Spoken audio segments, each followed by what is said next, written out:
Hey everyone. So there's something I want to talk about. And I hope that plane isn't too loud. So as a local Native artist, as an activist, as a public speaker, I go a lot of places.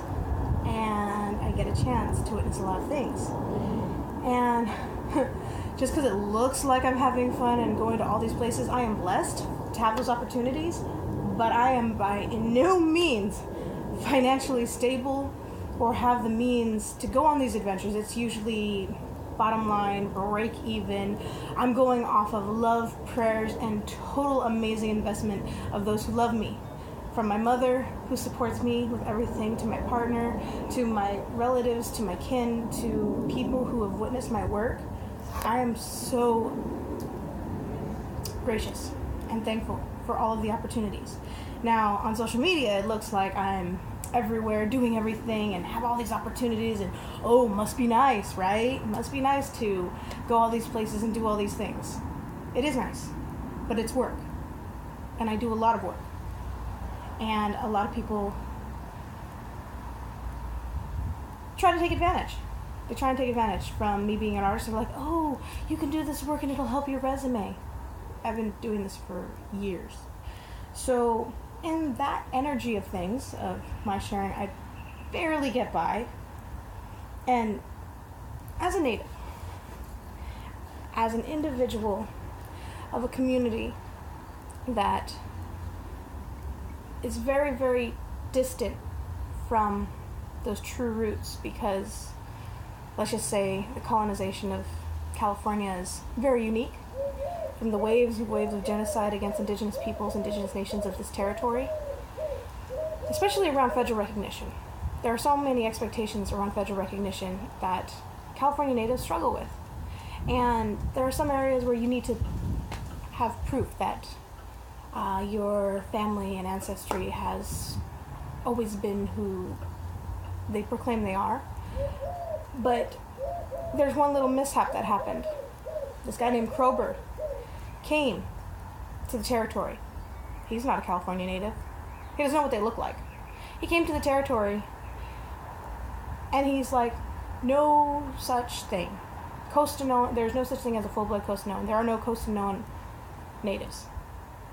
That's what the Spaniards called us, Costaños. So there are no Costanoans. And then later on he wrote, oh wait, oh my gosh, I've learned so much. Yes, they're here, they're practicing their culture, their traditions, but guess what? The first quote got saved. So we don't exist, supposedly. And there are some practices, some cultural practices that are being dreamt up and woken up and in an integral way.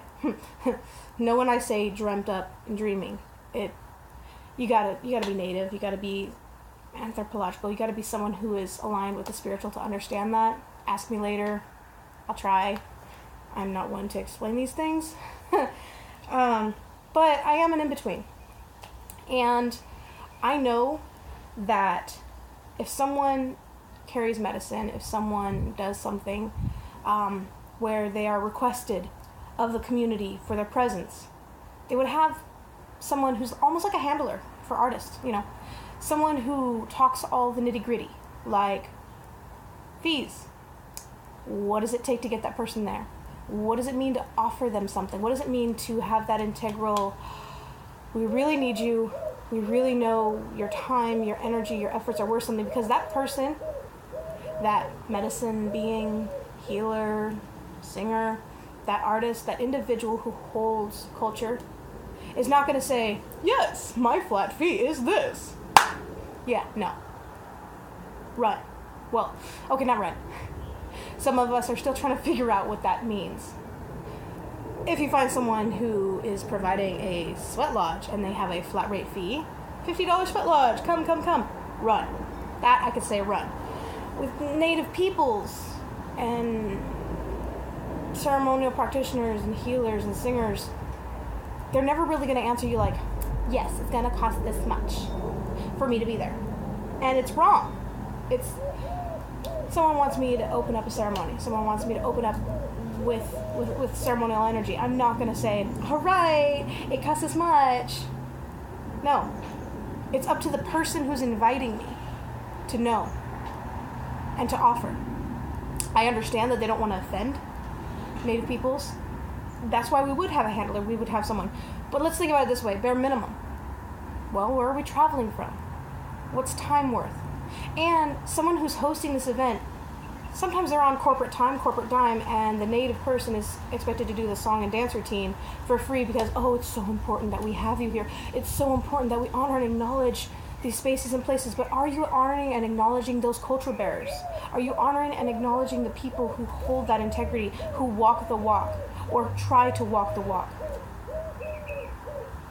So, because, you know, I'm a ranter and a rambler, and I'm a coyote, so I'm making this because there have been a few instances where people are like, you gotta come, you're needed to be here. Yet, they don't offer anything. And I'm expected to go so far out of my way, so far because it's so necessary, yet it feels like I'm not being regarded as valued. I value every interaction, and I give my energy, and I even give opportunities of consulting and efforts of energy towards helping resolve some things, even insight that help certain gatherings and opportunities, and just help offer perspective. Some of these things aren't thought of. I'm not going to hold everybody to be responsible to know something that they don't know. Though, is there any gesture of reciprocity? Are some of these organizations who claim they're acting altruistically really altruistic? Are they self-centered? I really don't want to give details about an instance, but it just feels really, I'm just going to throw something else under the bus, new agey. So I appreciate some pieces of the new age energy, like love and energy and vibrations, awesome. But some of the new age energy is culturally appropriating other cultures, taking tidbits and cherry picking here and there of other nations. I have no problem in honoring other nations, but don't lie.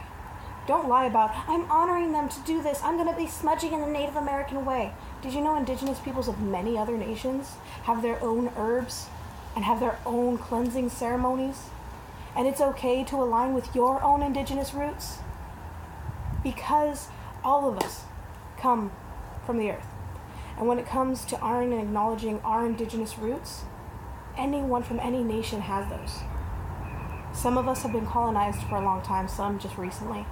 Many of us are still healing from that colonization.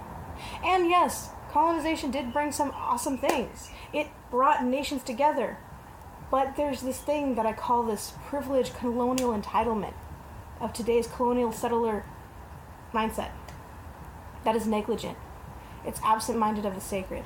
And it denies people who have differences, who have strong roots, who are aligned with maybe earth-based spirituality of any nation.